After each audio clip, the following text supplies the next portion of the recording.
On March 4th, 2022, a woman calls 911 in the middle of the night. She's crying. She says she doesn't know CPR, but she's willing to try. Her husband is cold. He's not breathing. A year later, she's in handcuffs. 4 years later, a jury needs 3 hours to decide she planned every second of it. Before we get into this one, if you're new here, this channel covers cases that are fully resolved. Verdict, sentencing, done. No speculation, no theorizing about who really did it, just what the court record says. If that's the kind of channel you want, hit subscribe now, because this case has one of the strangest details I've come across. She wrote a children's book about losing a parent months before anyone suspected her of anything. Let's start at the beginning. Eric Richins is 39, a businessman, a father of 3 boys, married to Corey Richins, a real estate agent who flips houses on the side. That night, Corey finds him unresponsive in their bedroom. She calls 911. Officers pronounce him dead at the scene. The initial assumption is medical. Investigators are told it looks like a possible aneurysm. Nobody's treating the house as a crime scene. Not yet. Then the autopsy comes back. Eric didn't die of an aneurysm. He had fentanyl in his blood, about 5 times a lethal dose. And in his stomach, a concentration investigators would later describe as enough to kill thousands of people. That's not an accidental exposure number. That's the kind of number that makes a medical examiner stop and make a phone call. Here's what caught my attention. This is the point the case splits into 2 completely different stories.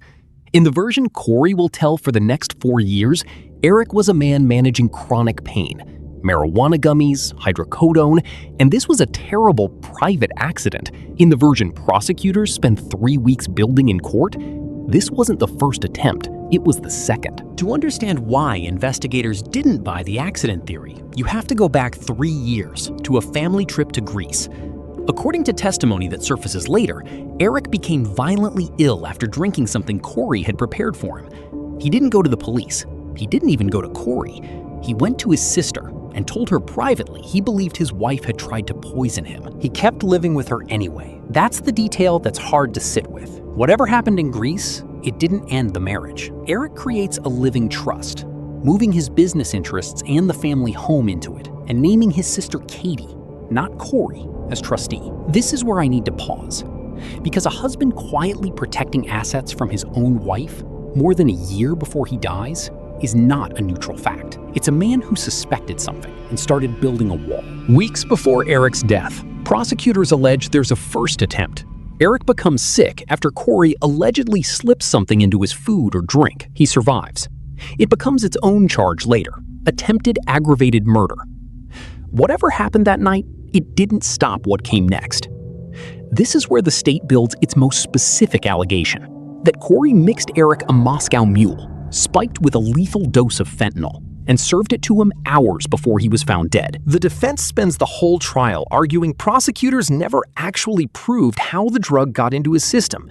No witness, no video, no confession. Just the outcome and a body of circumstantial evidence around it. One detail stood out to me about the year that follows. Corey doesn't disappear into grief and stay there. She starts making moves, some public, some buried in court filings, that investigators will later use to paint an entire financial motive. Corey files a claim contesting Eric's sister as personal representative of his trust. Remember November 2020? This is the wall Eric built. And 11 months after his death, Corey is trying to get through it. Corey publishes a children's picture book, Are You With Me?, about a boy grieving the loss of his father. A month later, she appears on a local lifestyle show and tells the hosts she wrote it to help her 3 sons cope with the unexpected death of their father. I want to be careful here, because this detail gets sensationalized the most online, and I don't think that's fair.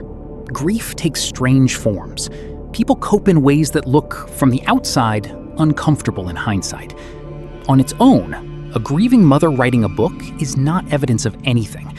It only becomes part of this story because of what investigators say was happening at the exact same time, behind the scenes. Corey emails Summit County directly, unprompted, to explain herself, her vacations since Eric's death, an alleged affair he'd supposedly had, her mental health, insisting there were no financial problems in the marriage. This isn't something a grieving spouse typically does, unless she already knows she's being looked at. 3 weeks later, she's in handcuffs. Corey Richins is arrested and charged with aggravated murder, along with counts tied to possession of a controlled substance with intent to distribute.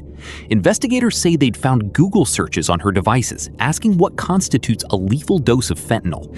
A woman later testifies she sold Corey fentanyl in the weeks before Eric's death, though the defense pushes back hard at trial, playing a recording where the same witness can't confidently confirm details of her own account. 10 days later, prosecutors add more charges: forgery and insurance fraud, tied to roughly $2 million in life insurance policies taken out with Corey as sole beneficiary. Weeks after her arrest, still in custody, Corey sues Eric's estate, arguing she's owed assets under their prenuptial agreement. I have to pause and ask the obvious question. Does someone facing a murder charge really believe she's entitled to the estate of the man she's accused of killing? Or is this simply what the prenup allows for, regardless of guilt? The filing doesn't answer that. It just sits there, one of the strangest documents in the whole case file. In jail, Corey keeps writing. Prosecutors say they find a letter in her cell titled "Walk the Dog," allegedly outlining false testimony for her mother and brother to give. Her defense argues prosecutors violated conduct rules by making it public. Around the same time, Corey hands her attorneys a separate envelope marked attorney-client privilege, containing more pages she's written. Jail phone recordings catch her telling her brother the pages are part of another fictional book. Whether that's true or not almost doesn't matter. What it reveals is a pattern. A woman under investigation for murder, in a jail cell, still writing stories. Nearly 3 years after her arrest, Corey Richins finally faces a jury. 8 jurors, 3 weeks of testimony in Summit County. The defense opens with her own 911 call. The crying, the "I don't know CPR, but I'll try," and argues Eric managed his own pain with marijuana and hydrocodone, and that his family, unable to accept he may have contributed to his own death, hired a private investigator to build a case against Corey instead. The prosecution leans on the financial trail, the trust, the insurance policies, the searches, the witness who says she sold Corey fentanyl. Her defense doesn't call a single witness. I've covered cases where silence from the defense reads as confidence. Here, it reads differently once you see what happens next. After 13 days of testimony and just 3 hours of deliberation, the jury returns. Guilty. All counts. Aggravated murder, attempted aggravated murder, forgery, 2 counts of insurance fraud. One juror, speaking afterward, described watching Corey sit alone during the early days of testimony and feeling sympathy for her until the state played phone data, placing her movements alongside the alleged drug purchases. That's the moment the room turned, by her account. Not one piece of evidence, a pattern. Here's a detail I keep coming back to. The sentencing hearing is held on what would have been Eric's 44th birthday. Prosecutors say Corey had noted the date herself months earlier and asked her attorney to have it moved. The request was denied. Before the sentence comes down, Corey addresses her 3 sons directly for roughly 30 minutes. She tells them the idea that she took their father from them is, in her words, an absolute lie, as absurd now as it was 4 years ago. Her son's own statements are read aloud in court by therapists, since the boys can't bring themselves to say the words in the room. Both describe not feeling safe if their mother is ever released.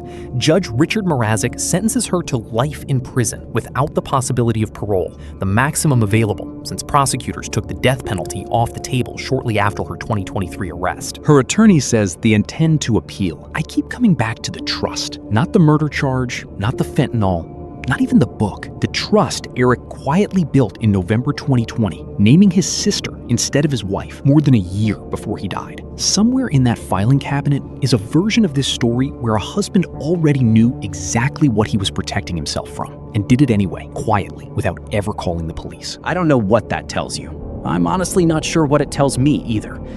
That's the case. If you want to see how this channel covers the next one, hit subscribe.